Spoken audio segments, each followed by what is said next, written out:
আসসালামু আলাইকুম। টুকরো কাপড় দিয়ে তৈরি করা এই ড্রেসটি সবার কেমন লাগছে?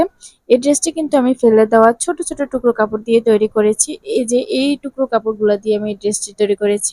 অনেকের ধারণা এরকম টুকরো কাপড় কি কোনো কাজে লাগে? অবশ্যই কাজে লাগে। আমি কিন্তু এরকম সুন্দর, সুন্দর এরকম টুকরো কাপড় দিয়ে খুবই সুন্দর, সুন্দর বেবি ফ্রক তৈরি করে থাকি। বেবিদের বিভিন্ন ডিজাইনের ড্রেস তৈরি করে থাকি।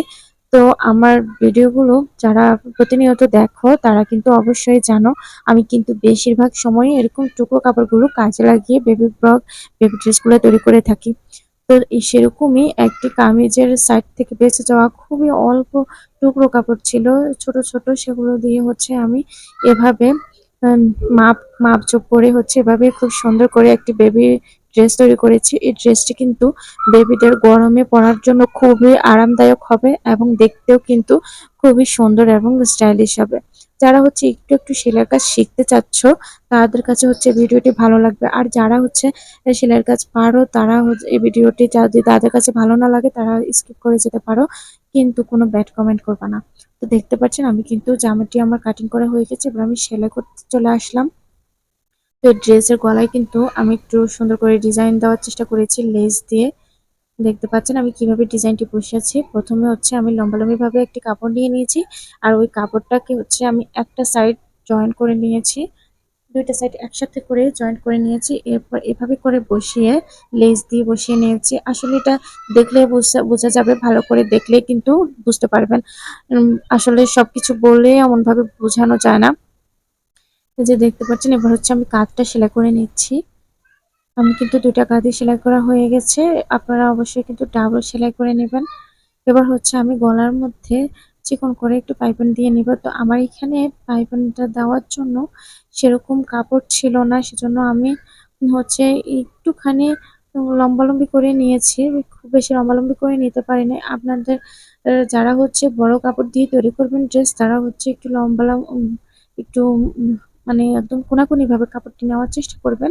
তাহলে গলার লেসটি কিন্তু অনেক বেশি সুন্দর হবে। তো এখানে আমি পেছনে একটি বোতাম ঘর তৈরি করে নিচ্ছি। বোতাম ঘরটি আমার তৈরি করে নেওয়া হয়ে গেছে। আমি এবার গলার মধ্যে লেসটা লাগিয়ে নিচ্ছি। যে লেসের কথা এতক্ষণ ধরে বলেছিলাম সেটাই এখন লাগিয়ে নিচ্ছি। দেখতে পাচ্ছেন প্রথম কিন্তু লেসটাকে গলার সাথে জয়েন্ট করে নিতে হবে। এরপর লেসটাকে আবার একটু ফোল্ড করে ঠিক পাশে এনে আবার আরো একটি সেলাই করে নিতে হবে। খেয়াল রাখবেন সেলাইয়ের ফিনিশিংটা যেন সুন্দর হয়।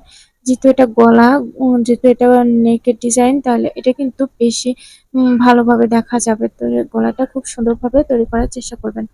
এখানে আমার গলাটি সেলাই করা হয়ে গেছে। আমি এবার হাতার জন্য কাপড়টি কেটে নিয়েছি।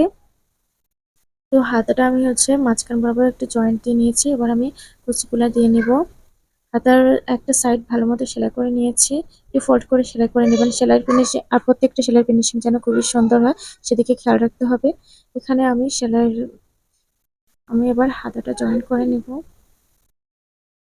দেখতে পাচ্ছেন প্রথমে সোজাসুজি ভাবে জয়েন করে নেবেন। এরপর হাতার মাঝ বরাবর আসলে তখন একটু কুচি দিয়ে নিতে হবে। আমি এখানে অনেকগুলো কুচি দিয়েছি, যেহেতু আমি এই কাপড়টি আমার মাঝ বরাবর জোড়া পড়েছে, আমি একটু বড় করে নিয়েছি। এখন আমার অনেকগুলো কুচি হয়েছে, আর যত বেশি কুচি হবে দেখতে কিন্তু অনেক বেশি সুন্দর হবে। দেখতে পাচ্ছেন আমার কিন্তু হাতাটি তৈরি করা হয়ে গেছে। এবার আমি অন্য একটি হাতাও জয়েন করে নিচ্ছি। আমার ভিডিওর কোনো অংশে যদি কোনো কিছু বুঝতে অসুবিধা হয়ে থাকে, তাহলে কিন্তু আপনারা আমাকে কমেন্টে জানাতে পারেন। দেখতে পাচ্ছেন আমি কিন্তু এবার আরো একটি হাতা সেলাই করে ফেলতেছি। তো হাতা কিভাবে সেলাই করতেছি ভালোভাবে দেখে কিন্তু বুঝে নেবেন যে আমি কিন্তু হাতার মাঝ বরাবর কুচি দিয়েছি। আমি কিন্তু পুরো হাতাতে কুচি দেই নাই। এবার আমি জামার নিচের দিকে যে কুচিগুলো দিয়েছি সেটাই জয়েন্ট করে নিচ্ছি। আপনারা খেয়াল করলে বুঝতে পারবেন আমার কিন্তু প্রত্যেকটা পার্টে কিন্তু জয়েন্ট দিতে হয়েছে। আমি কিন্তু খুব সুন্দর করে টুকরাগুলো মিলিয়ে জোড়া দিয়ে তৈরি করেছি ড্রেসটি। তো ফেলে দেওয়া জিনিস দিয়ে কিন্তু অনেক সুন্দর সুন্দর কিছু বানানো যায়। তো আপনারা কিন্তু চেষ্টা করলেই পারবেন। অনেকে চেষ্টা করে যে সেলাইয়ের কাজ শেখার জন্য, কিন্তু কাপড়ের অভাবে করতে পারে না বা কাপড় নষ্ট হওয়ার ভয়ে করতে পারে না। তারা কিন্তু এরকম ফেলে দেওয়া টুকরোগুলো কাজে লাগিয়ে শিখে নিতে পারবেন। তো দেখতে পাচ্ছেন ড্রেসটি পরার পর কত বেশি সুন্দর লাগছে। ভিডিওর কোনো অংশে যদি কোনো কিছু বুঝতে অসুবিধা হয়ে থাকে, আমাকে কিন্তু কমেন্টে জানাবেন। আর আমার ড্রেসগুলো যদি আপনাদের ভালো লাগে, আমার ড্রেস ভিডিও যদি আপনার ভালো লাগে, তাহলে অবশ্যই লাইক, কমেন্ট, সাবস্ক্রাইব করবেন। আল্লাহ হাফেজ। সবাই ভালো থাকবেন, সুস্থ থাকবেন।